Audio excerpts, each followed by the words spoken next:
Alright, hi guys, Brian here, and today I want to give you my impressions on the Transformers Combiner Wars Skydive figure. So, there he is, but before we get to him, let's take a look at what he came with in the packaging. He came with the cardboard card, nothing on the back, some nice artwork actually. So I kind of like these cards because I like the artwork, but there's nothing really to them that makes me endeared to them. So, he also has his weapons, of course, which is a cool, like, double-barreled cannon thing, and of course his hand-foot gun thing, which is also a double-barreled cannon thing. So these are kind of cool. As I've said before, I love the way these hands and feet are engineered. So these things just make me giddy on a well, not giddy, but make me happy in a just engineering finger fun kind of way. But for the figure itself, here he is in vehicle mode. Blatant robot underneath, unfortunately.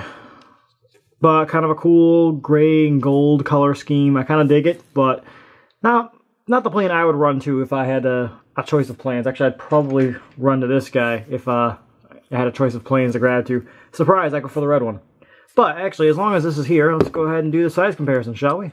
Alright, so here he is with his quote-unquote Aerialbot brethren, including Powerglide, who, I don't know, I guess it's kind of growing on me that he might be an Aerialbot. I don't know. I'm not too upset about it anymore. But he scales well with the rest of the team. He's grabbing Firefly here. He's, the same size as them. All roughly the same size. I think these guys look good together. This is a good-looking team. I buy it as a cohesive unit. It is just, as a fan of airplanes in general, I dig these guys. But to compare him with some other figures, here we have Voyager Roadbuster, who is a nice sized deluxe, who is a nice sized Voyager from the one of the previous lines. Smaller than him, obviously. Not bad looking, if you ask me. Granted, if you want anything to do with scale, and I generally do, to be honest, this is completely horrible scale. But if you just like your Voyagers being big and your Deluxes being small, that's what you've got here. Bam! Chromia. Another Deluxe. Based on the Prid mold. Prid RC mold. About the same size. All that fun stuff.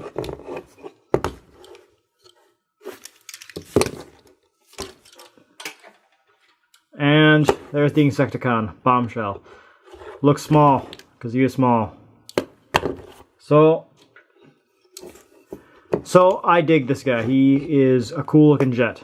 But I'm sure there is one other comparison that everyone would really like to see, and that is to see how Skydive here compares with TFC's Falcon. And yes, I had to look to see what his name was. As you can see, radically different in size, because one is a Voyager scale, one is a Deluxe scale. So you're kind of should expect radically different sizes. Oh, you guys are looking down far. Bam, there you go. Okay. So,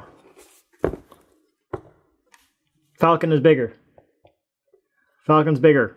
He's a Voyager, so duh. Falcon is a bit more articulate and looks a bit more like a plane other than a robot. Actually, I don't know if that statement's true, because you can definitely see arms on both of these guys, and heads tucked into the nose cones of each. So, I guess they both are about the same amount of believability for aircraft. So, there's the quick look with these guys. They are radically different in size, and yeah, neither one is better than the other. So it's a cool looking jet, and that's basically all there is to say about his vehicle mode. So let's head on over to his robot mode and see how I feel about him there. Shall we? Let's do. And bam, here he is in robot mode, looking all spiffy. For his articulation in robot mode, his head is on a pretty good ball joint. It can go minorly up and down, but all around however you need it to. His arms are pretty darn awesome. They can go out really far. They're on a ball joint, so they can go in any direction you want. His wings are on a joint, so you can flap them to get them out of the way. He's got a bicep swivel. He's got a hinged elbow, very, very softly hinged. that gets you about that much range of movement. He's got a waist joint. Yay. He's got ball jointed hips with a thigh swivel up there and a good knee joint and no feet whatsoever. These are just the bottom of his leg, which kind of bugs me. His lack of wrist swivels bug me. His transformation itself is really kind of cool. I dig the way these guys transform, and I did not, it was probably in the instructions, I just didn't notice it, but his shoulders move for transformation, and I spent the longest time not realizing this happened, and I'm like, oh, once I found out about that, I'm like, just had a almost nerdgasm for it. But let's go ahead and bring in the other Aerialbots and see how these guys look as a team in robot mode. So, bam, here's the rest of his compatriots, and as I've said, and probably will say again, these guys look good together. This is a good-looking group of guys, and I'm digging these Aerialbots. I am really glad that I decided to jump in on these. They are basically all the same size. They compare very nicely. These guys just look like a coherent team. I am a fan of the way these guys look together. This is just a nice group. Perfect? No. Nice? Yes. For comparison with the previous Voyager, though, here is Generations Roadbuster. Again, Voyager towering over a Deluxe. Kinda to be expected. So, they look decent enough together. I'm okay with this. Definitely looks like Roadbuster is a heavier hitter than Skydive here. Kapow! Chromia. Taller than Chromia, which is actually, I'm okay with. Head taller than Chromia, but other than that, about the same size. Chromia is not lying the stands right at the moment for some reason. I'm okay with this. Hey, guess what? There's an insect problem. His name is Bombshell. He's small and kind of adorable. Oh, not really.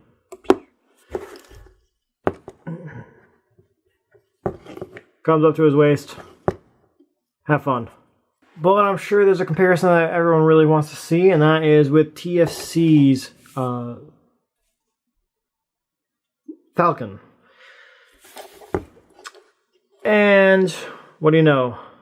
Voyager versus Deluxe. Significant difference in scale. Significant difference in head sculpt, actually. I say kneel, Falcon. Kneel. Focus on his heads. Come on, there we go. Once again, I have the Megatron 31 blue eyes for my Aerialbots. So as far as head sculpt goes, I actually prefer the official one over the third-party one. I do love the glowing blue eyes. Megatron 31 does a fantastic job with these eyes. But I just dig this head. This is just an awesome-looking head sculpt to me. Like, so much so that I'm tempted to buy multiples of this figure just to have copies of this head available for custom figures that I want to do. But that aside, I think these guys look pretty decent. As for which one you're going to want to know is better, really, I can't answer that. There is no one that is clearly better, especially considering, if you consider price involved in it. This guy is significantly more expensive than this guy, but they're both imperfect. Neither of them is amazing to me. Neither of them is perfect. Neither of them is absolutely you have to go out and buy them. But they both do something well. So I'd say if you can spare the money, go ahead and get both of them. But that's me, because I'm a fanatic and will want to buy these guys. So I dig both of these guys, and I don't regret buying either of them. Your results may vary. Go ahead and choose whichever one you prefer. For me, I am perfectly okay owning both of these guys. So there's that. Alright, so for my final thoughts on this guy, what do I think about him? I like the transformation. It's a cool little thing where the leg splits open. I really wish he had actual feet. I wish he had wrist swivels. I love the head sculpt. I love this joint on the wings. That's just cool to me. This is actually the figure that I was tempted by the most for the first wave of Aerialbots, because just this shoulder motif, the shoulder design is just, this guy looks cool to me in pictures. Granted, in hand, Firefly ended up becoming my favorite, but this one was my favorite in pictures. So now that I have him in hand, he doesn't quite do it as much for me as I wanted, but I'm still rather digging him. In fact, he and Firefly sold me more on Combiner Wars than Silverbolt or anyone else did. So much so that I bought the rest of them and have them on the way or already here. So I dig this guy. I am a fan of this guy. I'm glad to own him. But there's my opinion on the figure, guys. I'm curious to know what you guys think about him. Let me know down in the comments below. And I really would like to know what you guys think. See you later. Bye.